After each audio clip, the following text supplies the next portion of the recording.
ఒక్కసారి కొమ్మూరి గోల్డ్ కి కాల్ చేయండి. తాకట్లో ఉన్న మీ బంగారాన్ని విడిపించి మార్కెట్ ప్రైస్ కి వాళ్ళు కొనుక్కుని మిగతా డబ్బులు మీకు ఇచ్చేస్తారు. రైట్, బ్రేకింగ్ న్యూస్ వస్తున్నాం మనం టీవీ స్క్రీన్ పై. ఢిల్లీ రాజకీయాల్లో అరవింద్ కేజ్రీవాల్ కు అత్యంత నమ్మకస్తుడిగా, సామాన్యుల తరపున ఏమాత్రం ఆలోచించకుండా రాజ్యసభలో మాట్లాడి తన పదవిని సైతం పోగొట్టుకున్న ఎంపీ రాఘవ్ చద్దా తన భార్య పరిణితి చోప్రా సాయంతో బీజేపీలో చేరని సిద్ధమయ్యారు. అంటే ఒక రకంగా భర్త కోసం భార్య రంగంలోకి దిగిందని చెప్పుకోవచ్చు. సో ఇప్పటికే మోడీ అపాయింట్మెంట్ కూడా పరిణితి చోప్రా కోరినట్లు ఢిల్లీ వర్గాలు చెప్తున్న పరిస్థితి. గాయపడ్డాను, అందుకే ప్రమాదకరంగా మారానంటూ దురంధర్ డైలాగ్ విసిరారు రాఘవ్ చద్దా. సో ఒకవేళ రాఘవ్ చద్దా పరిణితి చోప్రా బీజేపీ కండిషన్స్ ని యాక్సెప్ట్ చేస్తే, అంగీకరిస్తే పంజాబ్ బీజేపీ ఎన్నికల బాధ్యత కూడా మోడీ వీళ్ళిద్దరికీ అప్పగించే అవకాశం ఉందంటూ గుసగుసలు వినిపిస్తున్నాయి. రాజ్యసభ హోదా నుంచి అవుట్ అయ్యి ఢిల్లీ రాజకీయాల్లో అరవింద్ కేజ్రీవాల్కు అత్యంత నమ్మకస్తుడిగా అండ్ పార్టీ జాతీయ అధికార ప్రతినిధిగా రాఘవ్ చద్దా ఒక వెలుగు వెలిగారు. ముఖ్యంగా పంజాబ్ ఎన్నికల్లో పార్టీ విజయం వెనుక అతనిదే కీ రోల్ అనే టాక్ కూడా ఉంది. కానీ కొన్నేళ్లుగా పార్టీలో ఆయన ప్రభావం తగ్గుతూ వస్తుంది. ఏకంగా రాజ్యసభలో డిప్యూటీ లీడర్ హోదా నుంచి ఆయన తొలగించడం పెను సంచలనంగా మారింది. ఎందుకంటే రాఘవ్ చద్దా కొంతకాలంగా సోషల్ మీడియాలో బాగా ట్రెండ్ అవుతున్నారు. సోషల్ మీడియాలో హీరో అండ్ పార్టీలో జీరో అనే టాక్ ఉంది. సామాన్యుల సమస్యలను పార్లమెంట్లో ప్రస్తావిస్తూ అందరి దృష్టిని ఆయన ఆకర్షించారు. మొబైల్ రీఛార్జ్ విషయంలో ప్రైవేట్ టెలికాం కంపెనీల దోపిడీపై ఆయన లేవనెత్తిన ప్రశ్నలు సోషల్ మీడియాలో బాగా వైరల్ అయ్యాయి. జెన్జీ యువతకు కూడా బాగా కనెక్ట్ అయింది. ఇక మెట్రో నగరాల్లో ట్రాఫిక్ సమస్య, మినిమం బ్యాలెన్స్ పేర్లతో బ్యాంకుల్లో సామాన్యులకు ఎదురవుతున్న ఇబ్బందులపై రాజ్యసభలో ప్రశ్నలు లేవనెత్తారు రాఘవ్ చద్దా. సో ఈ రకంగా దూసుకుపోతున్న రాఘవ్ చద్దాకు ఒక్కసారిగా షాక్ ఇచ్చింది. రాజ్యసభలో డిప్యూటీ ఫ్లోర్ లీడర్ పదవి నుంచి తొలగించేసింది. దాంతో అందరూ ఆశ్చర్యపోయారు. ఈవెన్ బీజేపీ వాళ్ళు, కాంగ్రెస్ వాళ్ళు, వాళ్ళు అందరూ. సో పార్టీ కంటే ఇమేజ్ ముఖ్యమని నమ్మిన వ్యక్తి రాఘవ్ చద్దా.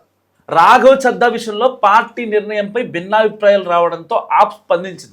రాఘవ్ చద్దా కొన్నేళ్లుగా సభలో ప్రధానికి వ్యతిరేకంగా గళమెత్తడానికి వెనుకాడుతున్నాడంటూ ఆరోపించింది. సో ఎవరూ లేవనెత్తిన సమస్యలను రాఘవ్ చద్దా రాజ్యసభలో మాట్లాడటంతో నిజంగా జనం దృష్టిలో ఆయన హీరోలా కనిపించాడు.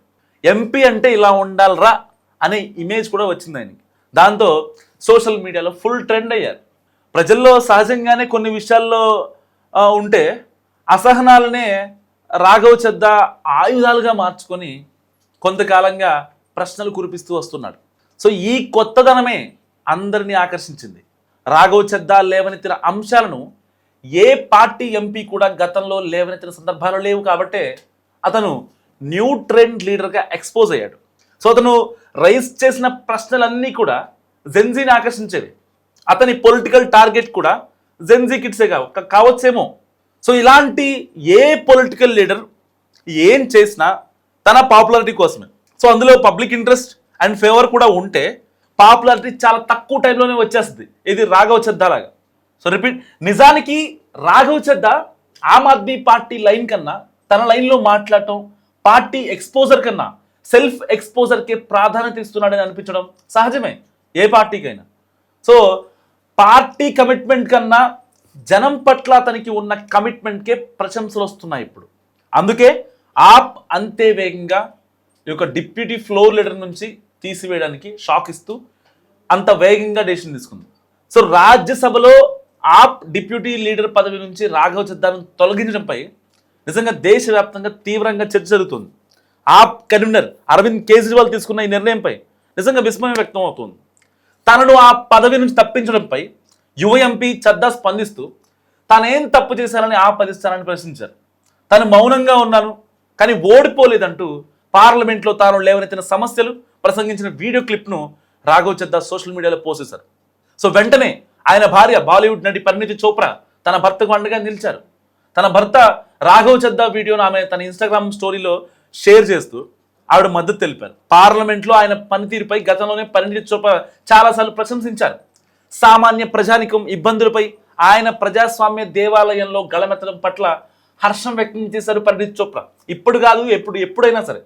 సో మధ్యతరగతిపై పన్నుల భారం కావచ్చు, బ్యాంకుల జరిమానాలు కావచ్చు, ఇంకా కల్తీ ఆయిల్ కల్తీల గురించి కావచ్చు, ఫుడ్ కల్తీ కావచ్చు, వాయు కాలుష్యం కావచ్చు, అండ్ పరీక్షా పత్రాల లీకేజీలు కావచ్చు, డేటా కాన్ఫిడెన్షియల్ డేటా గోప్యత గురించి కావచ్చు, అండ్ విమానయానం గురించి కావచ్చు, ఆరోగ్య సంరక్షణ వంటి రంగాల్లో పెరుగుతున్న ఖర్చులు వంటి వాటన్నిటినీ లేవనెత్తిన అనేక రకాల ఆందోళనలకు ఈ క్లిప్ హైలైట్ చేస్తుంది. ఆయన మాట్లాడిన క్లిప్ నిజంగా చద్దా పార్లమెంట్ నుంచి బయటకు నడిచి వెళ్ళడంతో ఆ వీడియో ముగుస్తుంది. ఆ వీడియోకు ఆయన అసలు ఎంత బాధపడ్డారంటే, ఎంత ఎమోషనల్ అయ్యారంటే, అండ్ దాన్ని షేర్ చేస్తూ పరిణితి చోప్రా కూడా ఎంత ఎమోషనల్ అయ్యారంటే, నిజంగా ఆ కరెక్షన్, ఆ బాండింగ్ అనేది నిజంగా చాలా ఇంపార్టెంట్. ఒక సక్సెస్ఫుల్ భర్త వెనకాల ఒక భార్య ఉంటుంది అంటారు. సో నిజంగా ఆ రాఘవ్ చద్దా వెనకాల ఇప్పుడు పరిణితి చోప్రా ఉండడం దేశాన్ని విస్మయానికి గురి చేస్తుంది. నిజంగా భార్య అంటే ఇలా ఉండాలి, భర్త సమాజం కోసం ఆలోచించాలి, అండ్ భార్య తన భర్త కోసం ఆలోచించాలి. ఒక పర్ఫెక్ట్ ఎగ్జాంపుల్ బాహుబలి సినిమాలో మనం చూస్తాం. సర్వ సైన్యాధ్యక్షుడి బాధ్యతల నుంచి తప్పించి బాహుబలిని సేతుపతికి ఇస్తూ ఉంటారు. అలాంటి సమయంలో అనుష్క దేవసేన ఒక మాట అంటది, మీ కళ్ళ ముందు ఇంత చోద్యం జరుగుతుంటే చూస్తూ ఉంటారా రాజమాత అంటూ రమ్యకృష్ణ నిలదీస్తుంది. సో అప్పుడు అక్కడ ఆ సీన్ నుంచి రమ్యకృష్ణ వెళ్ళిపోతుంది. అప్పుడు అంటది, సో ఒక మంచివాడి మౌనం ఒక చెడ్డవాడి దుర్మార్గం కన్నా రాజ్యానికి ప్రమాదకరం అని అంటది. సో ఆ మాట వెనక చాలా అర్థం ఉంది. ఇక్కడ కేవలం రాఘవ్ చద్దాకి ఎక్కడ పేరు వచ్చేద్దో అని చెప్పి అరవింద్ కేజ్రీవాల్ కీ డెసిషన్ తీస్తున్నారు, కీలకమైన నిర్ణయం తీస్తున్నారు అని పంపిస్తారు. దాని తర్వాత వీళ్ళు చెప్పిన రీజన్ ఏంటి? ఇప్పుడు ఎవరికి మైనస్? అరవింద్ కేజ్రీవాల్కి 110% అతనికే మైనస్, ఆ పార్టీకే మైనస్. ఎందుకంటే 2027లో ఎలక్షన్స్ ఉన్నాయి పంజాబ్లో. సో గతంలో భగవంత్ మాన్ని పంజాబ్ సీఎంగా చేయడం కోసం ఆయన పడ్డ కష్టం వర్ణాతీతం. భగవంత్ మాన్ అనే వ్యక్తికి, పంజాబ్ సీఎంకి, he doesn't know anything. Administration తెలియదు, శాఖలపై పట్టు లేదు, ఏ రంగాలపై ఆసక్తి లేదు. అలాంటి వ్యక్తిని ట్రైన్ చేసి సీఎంగా కూర్చోబెట్టినటువంటి వ్యక్తి ఎంపీ రాఘవ్ చద్దా. సో ఇప్పుడు అలాంటి వ్యక్తి పంజాబ్ రాజకీయాల్లో కనుక అడుగెడితే విత్ హెల్ప్ ఆఫ్ పరిణితి చోప్రా సాయంతో కనుక పంజాబ్ రాజకీయాల్లో అడుగెడితే, సో ఆప్ని క్లీన్ స్వీప్ చేసి బీజేపీ అమాంతంగా పెరిగిపోయే అవకాశం నిజంగా లేకపోలేదు. సో ఎందుకంటే బీజేపీలో కనుక ఈ యొక్క రాఘవ్ చద్దా, పరిణితి చోప్రా జాయిన్ అయితే ఆప్లో ఉన్నటువంటి ప్లస్లు కావచ్చు అండ్ మైనస్లు కావచ్చు, ప్రతిదీ పిన్ టు పిన్ తెలుసు రాఘవ్ చద్దాకి. సో ఆల్రెడీ ఆయన దురంతం డైలాగ్ చెప్పారు, గాయపడ్డాను కాబట్టే ప్రమాదకరంగా మారానంటూ ఆయన ఒక మాట మాట్లాడారు. సో మరి ఆ మెసేజ్ ఆయన ఆప్కి ఇండైరెక్ట్గా ఇచ్చారా, డైరెక్ట్గా ఇచ్చారా అనేది అరవింద్ కేజ్రీవాల్కి సాధ్యం. మరి ఇలాంటి నేపథ్యంలో దురందరిగా మరి మారతారా రాఘవ్ చద్దా?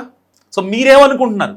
ఒకవేళ కనుక ఈయన బీజేపీలోకి వెళ్తే పంజాబ్లో మళ్ళీ మీన్స్ ఇప్పుడు ఆప్ ఉంది అధికారంలో, బీజేపీ వచ్చే అవకాశం ఉందా? ప్లస్లు మైనస్లు మొత్తం తెలుసు కాబట్టి పరిణితి చోప్రా కూడా రంగంలోకి దిగితే, సో ఇద్దరు కనుక క్యాంపెయిన్లు చేసి మొత్తం కనుక ఆ బాధ్యతలను తీసుకుంటే, సో ఎట్టి పరిస్థితుల్లో బీజేపీ వచ్చే అవకాశాలు ఎక్కువ ఉన్నాయి. సో చుట్టుపక్కలన్నీ కూడా బీజేపీ పాలిత ప్రాంతాలే, అక్కడ ఒక్కచోట మాత్రం ఆప్ ఉంటుంది.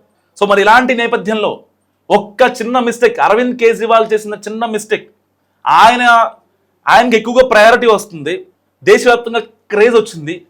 ఇటు మోడీని మాట్లాడకుండా సామాన్యుల బాధల గురించి, వాళ్ళ సమస్యల గురించి మాట్లాడటం ఆయనకి ఒక్కసారిగా జెన్జీ కిడ్స్లో కావచ్చు, ఇటు సామాన్యుల్లో కావచ్చు ఒక రకమైన ఎమోషన్ అనమాట.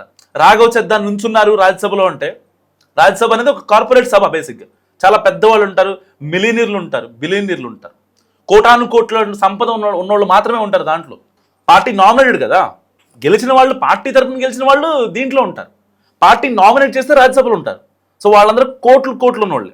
అలాంటి వాళ్ళ మధ్యలో ఒక సామాన్యుడి పక్షాన నిలిచినటువంటి వ్యక్తి ఎంపీ రాఘవ్ చద్దా.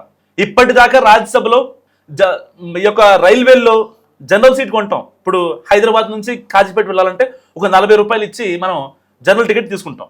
కానీ జనరల్ సీట్లో మీకు కూర్చోడానికి స్పేస్ ఉంటుందా? ఉండదు. 40 రూపాయలు ఎందుకు కట్టాలి నుంచోడానికి వెళ్ళినప్పుడు అని అన్ని తీశారు. ఇప్పటిదాకా చాలామంది ప్రభుత్వ ఉద్యోగాలకి వెళ్తూ ఉంటారు. అలాంటి వాళ్ళు ఆ ఎగ్జామ్ ఫీ ఎంతైతే ఉంటుందో, డీడీ తీయాలో, అందరికీ ఏదైతే గవర్నమెంట్ ఎగ్జామ్స్కి ప్రిపేర్ అయ్యే వాళ్ళకి తెలుసు బాగా. సో వాళ్ళకి 1000 అయినా, 2000 అయినా, 600 అయినా, 500 అయినా, ఎంతైనా సరే కట్టేసేయాలి. కానీ జాబ్ వస్తారో తెలియదు కదా. సో ఒకవేళ జాబ్ రాకపోతే ఆ డబ్బులు మిమ్మల్ని వెనక్కి ఇచ్చేయాలి కదని మాట్లాడారు. ఇప్పుడు మీరు చేసుకునే ప్రతి రీఛార్జ్ 399 రూపాయలు నెల అంటారు, కానీ వాళ్ళు ఇచ్చేది 26 రోజులు 25 రోజులు. మరి ఆ 4 రోజులు 3 రోజులు ఏమవుతుంది? సంవత్సరానికి 365 రోజులు. వాళ్ళు ఇచ్చేది 340 days. మరి ఆ 20 days ఎవరికి వెళ్తుంది? సో టెలికాం సంస్థలకు వెళ్తుంది. మరి ఇలాంటి చిన్న చిన్న సమస్యలు ఏవైతే ఉంటాయో, కామన్ మ్యాన్ ఫేస్ చేసేటువంటి సమస్యల మీద ఆయన చాలా గట్టిగా మాట్లాడి తన పదవి పోగొట్టున్నారు. మరి ఇలాంటి నేపథ్యం అసలు రాఘవ్ చెద్దా పండిట్ చోప్రాతో కలిసి కనుక పంజాబ్ రాజకీయాల్లో అడుగెడితే ఎలా ఉంటుంది? మస్తుగా మీరు కామెంట్ చేసి ప్రయత్నించండి.